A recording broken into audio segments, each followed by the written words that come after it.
નમસ્કાર દર્શક મિત્રો, આપ જોઈ રહ્યા છો સત્ય સમાચાર ન્યૂઝ ચેનલ. નાણાપ્રધાન નિર્મલા સીતારમણે બજેટ 2024 રજૂ કર્યું. બજેટમાં સરકારની સિદ્ધિઓની ગણના કરવામાં આવી. 2047 સુધીમાં આપણે ભારતને વિકસિત રાષ્ટ્ર બનાવીશું. સરકારે 25 કરોડ લોકોને ગરીબીમાંથી બહાર કાઢ્યા.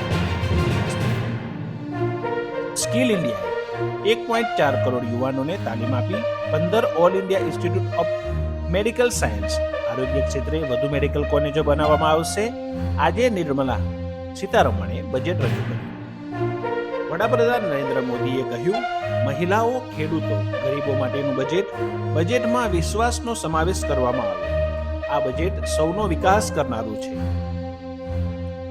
બજેટમાં ટેક્સ સ્લેબમાં કોઈ ફેરફાર કરવામાં આવ્યો નથી. વચગાળાના બજેટમાં કોઈ નવા ટેક્સ નાખવામાં આવ્યા નથી. કોર્પોરેટર ટેક્સમાં ઘટાડો કરવામાં આવ્યો.